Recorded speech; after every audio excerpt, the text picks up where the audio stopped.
நந்தினி அறைக்குள் நுழைந்து தாளிட்டு கொண்டாள். உங்க அப்பனோட அடி இப்படிதான் இருக்கும் இளவரசி அல்லி. மகாராணி மேகலா, உங்களுக்கு மட்டும்தான் டிராமா பண்ண தெரியுமா? எனக்கும் தெரியும். நான் என்னுடைய டிராமா ஆரம்பித்து முதல் நாளே எப்படி இருந்தது பார்த்தியா என்று வாய்விட்டு சிரித்தாள். மெத்தையில் ஏறி டான்ஸ் ஆடினாள். உங்க 3 பேரோட சாரி ஒரு குட்டி பிசாசு இருக்குல்ல, 4 பேரோட டிஎன்ஏ டெஸ்ட் எடுத்து 4 பேரும் எப்படி எங்கள் அம்மாவை ஏமாத்திட்டு இருக்கீங்கன்னு நிரூபிக்கிறேன். எங்கள் அம்மாவை தனியாக கூட்டிகிட்டு வந்து நானும் எங்கள் அம்மாவும் என்னோட கணவரும் தனியாக நல்லா சந்தோஷமாக இருக்க போகிறோம். அப்புறம் நான் இறந்துட்டா கூட அவர் அம்மாவையும் குழந்தையும் பார்த்துக்குவார். கையில் இருந்த பிரேஸ்லெட் பார்த்தாள். கிழவி, நீ கூட தான் என்னோட இருக்கணும். போனால் போகுது, அந்த கிழவனையும் ஏற்றுக்கிறேன் என்று சிரித்தாள். விஜி நந்தினியின் அறை கதவை தட்டி, மேடம் ஏதாவது வேணுமா? நந்தினி அஹஹஹா கதவை திறந்து விஜியை உள்ளே வரவைத்து, ஏன்? விஜி, இல்லை, ஏதோ சத்தமாக இருந்தது, அதனால் கேட்டேன். நந்தினி, அதெல்லாம் வேண்டாம். முருகன் என்னை வெளியே எங்கும் சுத்தக்கூடாதுன்னு சொல்லிட்டா. நான் ரொம்ப நல்ல பொண்ணா அவள் சொல் பேச்சு கேட்டு நடந்துக்கலாம்னு இருக்கேன். விஜி, அப்படியா? சாருக்கு தெரியுமா? நந்தினி, எல்லாம் நீயே சொல்லிக்கோ. உங்கள் சாரை பார்க்க மாட்டேன், ஆனால் கிளாஸ் கட் அடிச்சுட்டு வெளியே சுற்றுவேன். ஹஹஹா விஜி, மேடம் ஒரு நிமிஷம் உங்கள் ஃபோன் கொடுங்க, எனக்கு இன்டர்நெட் எடுக்கலை, ஒரே ஒரு ப்ரௌஸ் பண்ணிவிட்டு கொடுத்துட்றேன். நந்தினி விஜி கையில் கொடுத்து, எடுத்துக்கோங்க. என்ன, என்னோட ஃபோனில் ஜிப் வைக்க போகிறீங்களா என்று சொல்லி கழுக்கென்று சிரித்தவள் திரும்பி கட்டிலில் விழுந்தாள். விஜி, இல்லை, நிஜமாவே ஒரு சந்தேகம், பார்த்துட்டு தந்துடுறேன். நந்தினி, சும்மா சொன்னேன், பாருங்க. கொஞ்ச நேரத்தில் ஃபோனை கொடுத்து விட்டு விஜி நகர்ந்தாள். நந்தினி அறையை விட்டு வெளியே வந்து கார்த்திக்கு ஃபோன் செய்தாள். சார், நீங்கள் கேட்ட நம்பர் உங்களுக்கு அனுப்பியிருக்கேன். கார்த்திக், அல்லியோ. மேகலாவுடன் அறைக்கு சென்றவள், இந்த பிசாசு எப்படி நமக்கு முன்னாடி வந்தது? மேகலா, அதை விடு, தான் டின்னர் பார்ட்டிக்கு போகவே இல்லைன்னு சாதிச்சிட்டாலே. உங்கள் அப்பனும் அதை கேட்டு ஆட்டமாக ஆடிட்டு இருக்காரு. அல்லி, டின்னர் பார்ட்டிக்கு போனால்னு நாம் அத்தாச்சியோட பேசியிருக்கணும், ஒரு ஃபோட்டோவாவது எடுத்து வச்சிருக்கணும். மேகலா, ஃபோனை பிடுங்கி வச்சிட்டாங்களே. அல்லி, அவ்வளோ பெரிய ஃபங்க்ஷன், ஆனால் ஒரு ஃபோட்டோகிராஃபர், ஒரு ரிப்போர்ட்டர் யாருமே இல்லை. மேகலா, உங்கள் அப்பாவுக்கு யாரோ சொல்லி இருக்காங்க. ஆனந்தா இருக்குமா? ஆமாம், அவனாதான் இருக்கணும், இல்லைனா எதுக்கு அவன் மேலே இவ்வளவு கரிசனம் காட்டுறாரு உங்கள் அப்பா? அல்லி என்னவோ சொல்ல வந்தவள் வார்த்தைகளை விழுங்கி அமைதியானாள். மேகலாவிடம் இதுபோல ஆனந்துடன் தனியாக சென்றதை சொன்னால் என்ன சொல்லுவாள்?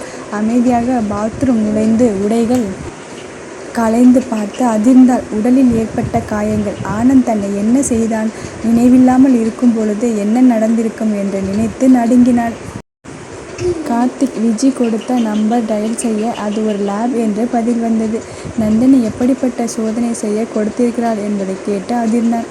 உடனே சென் அங்கிளை நேரில் வர வைத்து மரகதத்திற்கு நடந்த கொடுமைகளை சொன்னான். அங்கிள், எப்படிப்பட்ட துரோகம் நடந்திருக்கு பார்த்தீங்களா? சென், கார்த்திக், மரகதத்திற்கு தெரியாமல் சரி பண்ண முடியுமா? கார்த்திக், ஏன் இப்படி சொல்லுறீங்க? சென், பாவம் உடஞ்சி போயிடுவா, அவளோட பையன் உயிரோட இருப்பானா? கார்த்திக், எனக்கு என்னவோ நந்தினி பொழைச்சதே பெரிய விஷயம்னு தோணுது. அந்த பையன் உயிரோடு இருக்க வாய்ப்பு ரொம்ப குறைவு. சென் உடைந்து போனார். ரொம்ப சங்கடமாக இருக்குது. கார்த்திக், இப்போ சொல்லுங்கள், உங்கள் டார்லிங்கை கூட்டிகிட்டு வந்து உங்ககிட்ட சேர்த்துடுறேன். சென், அடப்போப்பா, இந்த 18 வருஷம் எந்த நம்பிக்கையில் அவனோட வாழ்ந்துட்டு இருந்திருப்பா? அந்த நம்பிக்கை உடஞ்சி போனால் அவளுக்கு எவ்வளவு அதிர்ச்சியாக இருக்கும். ரொம்ப பாவம், அவனை காதலிச்சு கல்யாணம் பண்ணிக்கிட்டான். நான் திரும்ப திரும்ப சொன்னேன், கேட்கவே இல்லை. நான் சொந்த விருப்பு வெறுப்பிலே சொன்னேன்னு காதில் வாங்கிக்கவே இல்லை. கார்த்திக், அங்கிள், உங்கள் காதல் பற்றி சொல்லுங்கள். சென், யாராவது தோற்று போனால் காதல் பற்றி கேட்பார்களா? விடுப்பா, எல்லாம் முடிஞ்சு போச்சு. கார்த்திக், அங்கிள், திடீர்னு ஒரு நாள் உங்கள் தேவதை உங்ககிட்ட வந்து, செங்கல், நான் செய்தது தப்பு, என்னை ஏற்றுக்குவியான்னு கேட்டால் என்ன சொல்லுவீங்க? சார், எனக்கு வேறு வேலை இருக்குது, நான் கிளம்புறேன். கார்த்திக், எங்கே கிளம்புறீங்க? உங்கள் ஆள் மேட்டர் என்ன செய்கிறதுன்னு சொல்லவே இல்லையே. சார், விதிப்படி என்ன நடக்கணுமோ நடக்கட்டும், இதை பற்றி இனி பேச வேண்டாம் என்று எழுந்து கிளம்பினார். ஆனால் அவர் மனம் மட்டும் ஏமாற்றப்பட்ட மரகதத்தை எண்ணி துடித்தது. சந்தோஷமாக இருக்கிறார் என்று நினைத்திருந்தவருக்கு கார்த்திக்கின் தகவல் நிலை குலைய வைத்தது. விட்டுவிட முடியாது. என்னுடைய மரகதம் ஏமாற்றப்பட்டது தெரியாமல் நிம்மதியாக இருக்கணும், வாழணும்.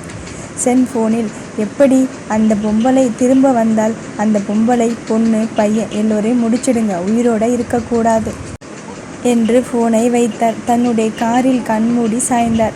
அவர்கள் இல்லை என்றால் மரகதம் வாழ்க்கை நன்றாக இருக்கும். நந்தினி அம்மா அப்பாவுடன் சந்தோஷமாக இருப்பார். மரகதத்தின் சிரிப்பு அவருக்கு நினைவுக்கு வந்தது. செங்கல், உனக்கு ஏண்டா இப்படி பேர் வச்சாங்க? அது எங்க குலதெய்வ பேர், செங்கல்வராயன். சுருக்கி சென்னுன்னு வச்சுக்கோ, ஸ்டைலாக இருக்கும். ஆனால் நான் உன்னை செங்கல்னு தான் கூப்பிடுவேன். ஆஹாஹா. மாயா, ஓடாதே நில்லு என்று மரகதத்தை துரத்தி கொண்டு ஓடியது செங்கல். சென் கண்ணில் ஒரு துளி கண்ணீரும் உதட்டில் அவளிடம் இருந்து மிச்சம் கிடைத்த சிரிப்பும் ஒட்டி கொண்டிருந்தது. அசோக் இந்தியா வந்திறங்கினான். விவேக் அவனை வரவேற்று அன்போடு அணைத்து கொண்டார். அசோக், இந்த வாரம் போக வேண்டிய ஆர்டர் தயாரா இருக்கா? விவேக் எதுவும் பேசாமல் சிரித்தார். அசோக், இதுக்கு என்ன அர்த்தம்? விவேக் இந்த முறை பிஸ்னஸ் பற்றி அணைத்து கொண்டார். அசோக், இந்த வாரம் போக வேண்டிய ஆர்டர் தயாரா இருக்கா? விவேக் எதுவும் பேசாமல் சிரித்தார். அசோக், இதுக்கு என்ன அர்த்தம்? விவேக் இந்த முறை பிஸ்னஸ் பற்றி எதுவும் பேச மாட்டேன்னு அர்த்தம். ஒன்லி அப்பா மகன் எங்காவது வெளியே போகலாம், ஜாலியாக சுற்றலாம். அசோக், அப்பா வர வர நீங்கள் சின்ன பையனாக மாறிட்டு இருக்கீங்க. விவேக், போதும்டா சம்பாதிச்சது. வேலைக்கு வயிற்றுக்கு மேலே சாப்பிட முடியாது. இப்போதைக்கு நீ நான் மட்டும், அவ்வளவுதான். உங்கள் அம்மா இருந்தா கடைசி காலத்தை கோயில் குளம்னு அனுபவிச்சிருப்பேன். இப்போது எனக்கு நீ, உனக்கு நான். அதனால் நீ என்ன செய்யணும்னு சொல்லு, அப்படி சுற்றலாம்.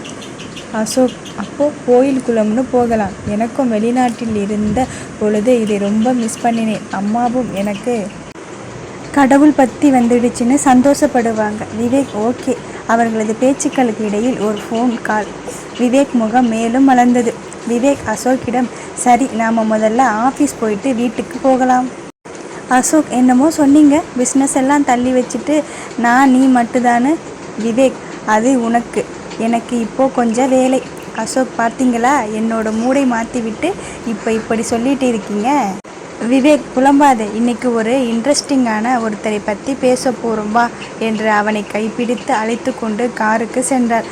அசோக்குக்கு அப்பாவின் நடவடிக்கையில் கொஞ்சம் ஆச்சரியமாக இருந்தாலும் அவருக்கு இளமை திரும்புதோ என்ற சந்தேகமும் எழுந்தது. அப்பா, யாரையாவது லவ் பண்ணுறீங்களா? அடி போட்டேனா தெரியுமா என்று அவனை துரத்தினார். மாறன், நந்தினி காலேஜ் போகும் கார் ஆக்சிடெண்ட் ஆகணும். சுமாராக ஒரு 3 மாதமாவது அந்த பொண்ணு படுத்த படுக்கையாக இருக்கணும். ஏற்பாடு பண்ணிடுறேன் சார். காலை காலேஜ் கிளம்பியதும் அள்ளி நந்தினியை கையோடு பிடித்து இழுத்து சென்று காரில் ஏறிக்கொண்டாள். எப்படி? வேறு காரில் பணக்காரத்தனமாக போய் இறங்குறேன்னு பார்க்கலாம் என்றாள் மனதுக்குள் ஒரு வெற்றி களிப்புடன். அள்ளி, அப்பா கிட்ட உன்னை பத்திரமா பார்த்துக்கிறதா சொல்லி இருக்கேன். அதனால் நீ என்னோடவே இருக்கணும்.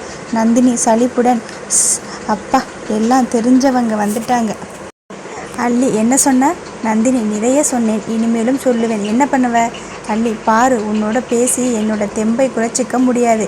என்கிட்ட ஒன்று சொல்லுவ, மற்றவர்களிடம் வேறு சொல்லுவ. வேண்டாம் சாமி, நேற்று கிடைச்ச பாடம் போதும். நந்தினி, ஏன் முதல் முறை அடி வாங்கினியா என்றதும் அள்ளி முறைத்தாள். பாத்தியா, உனக்கு புது புது அனுபவங்கள் என் மூலமாக கிடைக்குது.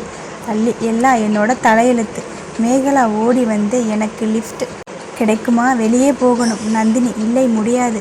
அள்ளி, நீ என்ன சொல்லுறது? வாங்க மிஸ். நந்தினி, என்ன, ஒரு நாள் மிஸ்ஸுன்னு கூப்பிடுற, ஒரு நாள் அம்மானு கூப்பிடுற, உங்களுக்குள்ள என்ன உறவு என்று கேட்டால் பல்லை கடித்து கொண்டு. அள்ளி, மேகலா இருவரும் அதிர்ந்தனர். அள்ளி, என்ன உறவு? அவங்க மியூசிக் டீச்சர், அவ்வளவுதான். நம்ம வீட்டில் மட்டும்தான் மியூசிக் டீச்சரை கூடவே வச்சுருக்கோம் இல்லை? மேகலா எதுவும் கண்டு கொள்ளாமல், ப்ளீஸ், போகிற வழியில் இறங்கிக்கிறேன் என்று காரில் ஏறி அமர்ந்து கொண்டாள். கார் கிளம்ப கார்த்திக் வாசலில் காரில் காத்திருந்தவனுக்கு ஏமாற்றம். நந்தினி மனதுக்குள் சிரித்து கொண்டார். கார்த்திக் இவர்கள் கார் பின்னாடியே தொடர்ந்து வந்தான். கார் காலேஜ் நோக்கி கிளம்ப ஒரு பக்கம் மாறன் அனுப்பிய ஆள், மறுபக்கம் சென் அனுப்பிய ஆள். இடையில் இவர்களுக்கு இருக்கும் ஆபத்தே தெரியாமல் மூவரும் காரில் பயணப்பட்டனர். சென் அனுப்பிய ஆள் போட்டோ பார்த்தான். அள்ளியும் மேகலாவும் காரில் வருவது தெரிந்து கொள்ள வேறு யார் அந்த காரில் வருகிறார் என்பதை கண்டு கொள்ளாமல் அவன் எடுத்த லாரி இவர்கள் நோக்கி வர, வேறு ஒரு பக்கத்திலிருந்து ஒரு கார் இவர்கள் காரை நோக்கி வர, நொடியில் ஆபத்தை புரிந்து கொண்ட கார்த்திக் இவர்கள் காரை வான் செய்ய வேகம் எடுக்க பெரிய சத்தம். கார்த்திக்கின் காரில் வேறு கார் மோதியதில் அவனுக்கு எதுவும் சேதம் இல்லை என்றாலும் கார் கதவு ஜாம் ஆகி கதவை திறக்க முடியாமல் போனது. மறுபக்கம் லாரி மோதியதில் நந்தினி வந்த கார் ஒரு சுழற்சி ஓரமாக விழுந்தது. அங்கு கூட்டம் கூடியது. நந்தினி பயணித்த காரில் இருந்தவர்களை ஒவ்வொருவராக மீட்டு கொண்டிருக்க கடைசியில் ஒருவன் நந்தினியை அலைக்காக்க தூக்கி கையில் எடுத்துக்கொள்ள நந்தினி பாதி நினைவில் இருந்தவள் அவனை பார்த்ததும் சிரித்தாள். அவன் கன்னத்தை தடவி கழுத்தை கட்டிக்கொண்டு ஐ லவ் யூ சொல்லி மயங்கினாள். கார்த்திக் காரை விட்டு வெளியே வர முடியாமல் நந்தினியை தூக்கி செல்லும் ஆளை பார்த்து அதிர்ந்தான். அவன் மனது சுக்கு நூறாக உடைந்தது. அசோக் அவள் சொல்லியது கேட்டாலும் அதை பற்றி அப்போதைக்கு கண்டு கொள்ளாமல் அவளை தூக்கி கொண்டு காரில் ஏற்றி கொண்டு கிளம்பினான். விவேக் நந்தினியை பார்த்து அதிர்ந்து, நான் சொன்ன நந்தினி இந்த பொண்ணு தான், சீக்கிரம் ஹாஸ்பிட்டல் போ. ஹாஸ்பிட்டல்? விவேக், வசீர் சார்கிட்டேருந்து மெயில் வந்திருக்கிறதா ஃபோன் வந்தது. நந்தினி ஆன்லைன் மார்க்கெட் பிடிச்சி தரேன்னு சொன்னா. அதன்படி மெயில் வந்திருந்ததா ஆஃபீஸ்லேருந்து ஃபோன் வந்தது. அதனால தான் ஆஃபீஸ் போகணும்னு அவசரப்படுத்தினேன். அசோக், இவ்வளவு நாள் நாம் முயற்சி செய்துட்டு இருக்கிற விஷயத்தை நந்தினி முடிச்சிட்டான்னு சொல்லுறீங்களா? விவேக், எஸ், சின்ன பொண்ணு தான், ஆனால் கில்லாடி. அசோக், இப்படி எதிர்பாராத விதமாக ஆக்சிடெண்ட் ஆகிடுச்சே. விவேக், அவளுக்கு ஒன்றும் ஆகாது, எழுந்து வந்துடுவா. பொண்ணு எப்படி? அசோக், அப்படின்னா? விவேக், எனக்கு மருமகளாக ஓகே பண்ணிட்டேன். அசோக், அப்பா, உங்கள் விளையாட்டுக்கு அளவே இல்லை. இந்த பொண்ணு சொந்தக்காரங்க பற்றி தெரிஞ்சால் சொல்லுங்க. விவேக், தெரியலையே. அசோக், அப்புறம் எப்படி இவங்க வீட்டுக்கு தகவல் சொல்வது? இருங்க, போலீஸ் ஸ்டேஷனில் தகவல் சொல்லிடுறேன். விவேக், சரி. வாசு தகவல் கேட்டு உடனே வந்து கார் கதவு திறக்கப்பட்டு வெளியே ரோட்டில் உட்கார்ந்திருக்கும் கார்த்திக்கிடம், சார், உங்களுக்கு ஒன்றுமில்லை, வாங்க போகலாம். கார்த்திக் அப்படியே உட்கார்ந்திருந்தான். வாசு, சார். கார்த்திக், உங்கள் பாஸ்க்கு தோல்வியே கிடையாதுன்னு சொல்வே இல்லை. பாஸ், ஆமாம் பாஸ், எங்கள் பாஸ் அப்படி ஒரு பிறவி, அவருக்கு தோல்வியே கிடையாது. தோல்விதான், தோற்று போயிடும். கார்த்திக், ஆனால் எனக்கு காக்கா பிடிக்கதான்னு இப்பேற்பட்ட போய் சொன்னேன். வாசு, சார், என்ன ஆச்சு? கார்த்திக், வீட்டுக்கு போகலாம். வாசு, நந்தினி மேடம் பார்க்க போகணும் சார். கார்த்திக், அவங்களை பார்த்துக்க ஆள் இருக்கு, நான் போனால் அது சரியாக இருக்காது. வீட்டுக்கு போகலாம், என்னுடைய பழைய வீட்டுக்கு போகலாம். வாசு அதிர்ந்தான். நந்தினிக்காக உருகியவர் இன்னைக்கு நந்தினிக்கு அடிபட்டிருக்கு, ஹாஸ்பிட்டல் போக வேண்டாம்னு சொல்லிட்டாரே. குழம்பினான். வீட்டில் தயாராக பிரவீன் இருந்தான். சென் காத்திருந்தான். பிரவீன், எங்கே அடிபட்டுடுச்சு? வா பார்க்கிறேன் என்று கையை பிடித்தவனை உதறிவிட்டு அறைக்குள் நுழைந்து கதவை அறைந்து சாத்தினான். பிரவீன் கதவை தட்டி, என்னடா ஆச்சு இப்படி என்று கதவை திறந்து வந்தவனுக்கு அதிர்ச்சி.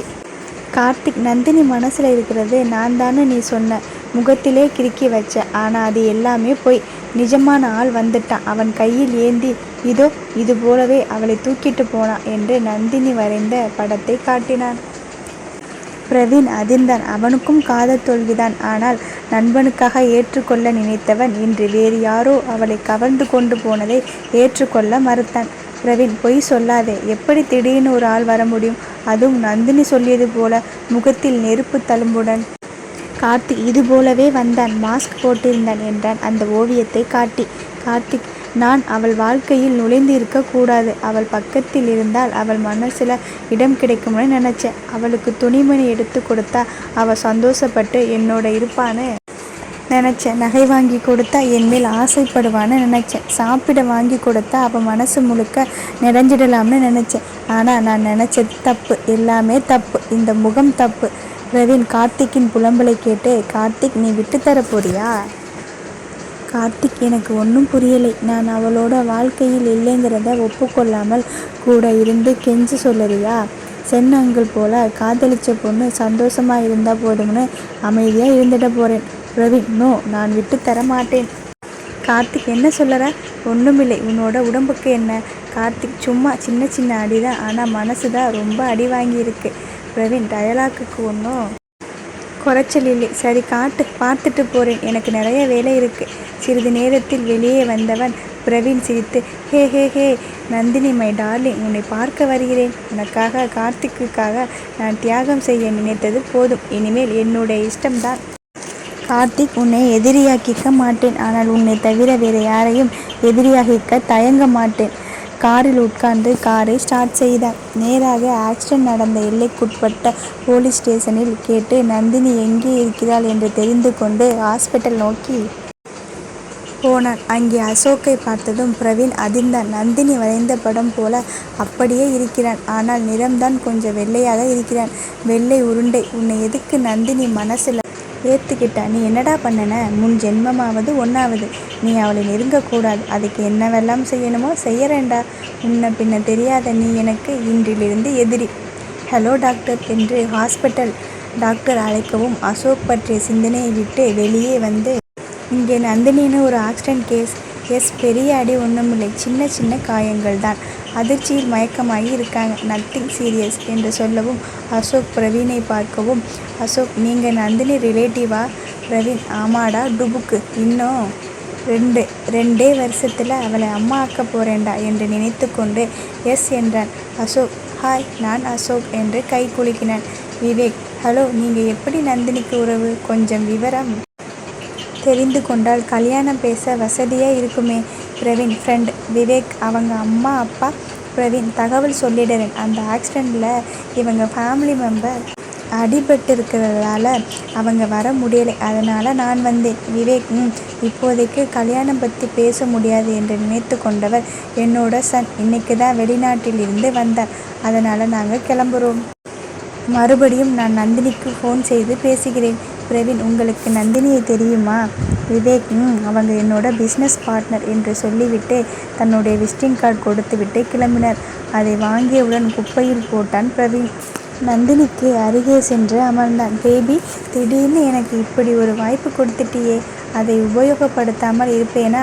கார்த்திக் கண்ணீருடன் இருந்தவன் அருகே சென் வந்து உட்கார்ந்தார். இந்த பிரச்சனைக்கு காரணம் நான் தான். கார்த்திக் அப்படின்னா?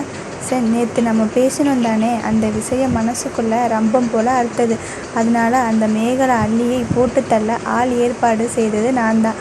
ஆனால் நான் பார்க்காதது நந்தினி அந்த காரில் வருவாள் என்பது தான். கார்த்திக் அங்கிள் என்ன சொல்கிறீங்க?